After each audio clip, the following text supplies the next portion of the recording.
Our fifth strategy for organizing research is a matrix. Now, matrix is an irregular noun, so it's one matrix and two matrices. A matrix is simply a chart. It's a way of organizing information, a way of taking notes. There are many ways of entering information into a matrix. What I'm going to show you is kind of an electronic note card system. The computer has a lot of capabilities, so let's use them. The first step in using a matrix is to enter information, to take notes. My topic, thanks to a former student, is family vacations. Let's take a quick look at this matrix. On the y-axis, the vertical, in column A, we have the authors of all of the articles. And we've also put in the URLs, since most of these are websites. Put in whatever information is useful to you. On the x-axis, the horizontal, we have issues and categories of information. Here you can see we have several different kinds of categories, notes to self, and issues that the articles raised. You can see that we've taken notes as full quotations from the articles. We'll talk about why in a little bit. You'll note that my text is in different colors. I've entered direct quotations from my sources in black. My paraphrases, comments, questions, or notes, I've entered these in blue so that I know at a glance that these are my words. The comments in red are things I have to check. You can create your own color coding system, but the idea is to be able to quickly distinguish between your source's words and your own words and ideas. We've entered the same kind of information for all the other sources we've identified. We've entered the author and then taken notes in the appropriate categories. Do notice that the second and third and subsequent articles don't talk about exactly the same issues that the first one did. That's typical. No two articles are exactly alike. So we gather whatever information we can from the articles, assign it to a category in the matrix, or create new categories as we need them. Some of your cells will be left blank.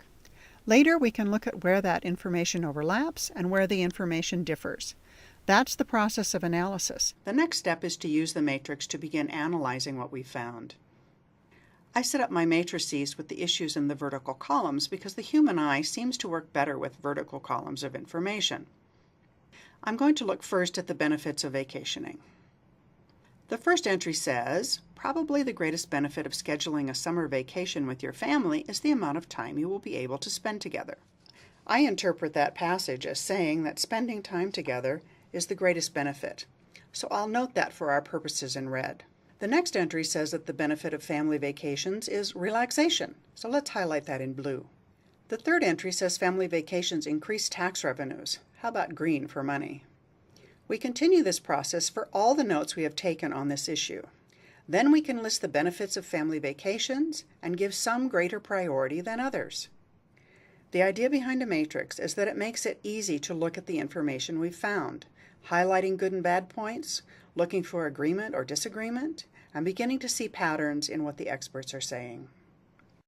You might notice that this author used full quotations in her matrix when she took notes. Why did she do this? Well, it could be because that's what I told my students to do. I'm sure all of you have been told many times to either quote or paraphrase your information when you write.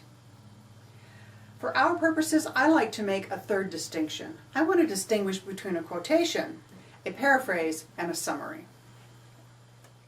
Everyone knows what a quotation is. It's using the author's words, word for word, punctuation mark for punctuation mark. A summary is on the other end of the spectrum. It's a concise restatement of the main idea in the passage or the text. A paraphrase is somewhere between a quotation and a summary. It's a restatement of what the author said, but you substitute your own words. The biggest problem with paraphrases is keeping the original meaning. And as good researchers and writers, we have an ethical obligation to do that. One of the reasons I recommend that students use full quotations when they take notes is because when I research, I never know how I'm going to use a piece of information until I actually sit down and begin writing my paper. One piece of information could be used positively or it could be used negatively. I don't want to predetermine that. If I'm paraphrasing my notes as I take them, then I am imposing a point of view upon them. And I want to be able to do that when I write my paper, not as I'm doing my note-taking. Let's look at a very simple example. Here we have two similar statements, existing technology and current know-how. Existing technology is kind of formal, and it would be equally appropriate in an academic essay or business proposal as in an email to a colleague or superior. Current know-how, on the other hand, means something different. It's much more informal and conversational. It might be appropriate for a magazine article or an email to a friend. But you might not want to write an academic essay or a formal business proposal that reads, XYZ Corporation has the know-how to do the job. The second reason that I recommend students use full quotations when they take notes is because I'm afraid. When I sit down to write my paper, I'm searching for just the perfect word to use. If I have paraphrased my notes, I have a terrible fear that having read the original, which is often the best sounding, shortest, most wonderful word you could use, that I'm somehow, because that word is in my subconscious, I'm going to put it into my writing.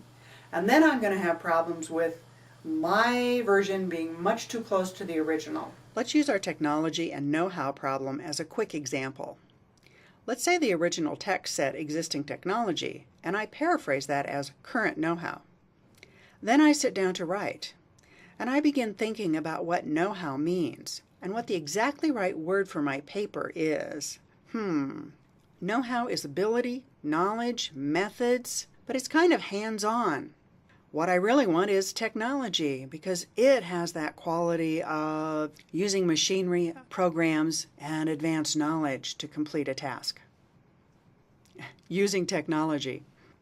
And I'm right back where I started, because technology is the best, most appropriate word for what I'm writing. Sometimes you do know exactly where you're going and what kind of document you are writing when you begin your research. But things can change, and I recommend being safe with full quotations, rather than sorry with paraphrases that aren't exactly what you want in the end. So, if we take full quotations, if we have the raw data in our notes, then we'll be working with the raw data when we sit down to write our paper. And we're going to do one interpretation of it instead of an interpretation of an interpretation.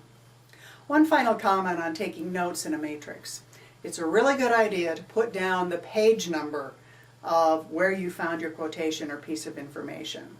Now you'll notice on our example that our author doesn't have page numbers. That's because most of her sources are from websites. A website has pages, but it does not have physical page numbers. The page number that you need to use for a citation is the page that the information is printed on in the printed source. As you do your research, you're going to come across two different kinds of files. One is a PDF file. A PDF is essentially a photograph of a printed page. These are going to open up on your computer in an Adobe screen. An HTML file is a computer file. Someone has copied or retyped all of the information into the computer. All of the formatting has been lost. You're not going to have page numbers for HTML files. In order to get back to information quickly in an HTML file, remember that you can use the Control F function. You can also use this on most PDF files, depending on their formatting. The 5 strategies that we've talked about today should help you organize your information and help you begin to analyze it so that you'll be able to use it better when it comes to writing your papers. We hope that these 5 strategies will make you more confident in your researching. The more confident you are, the more information you're going to find. The more information you have, the better your papers will be, because we all write best when we have too much to say.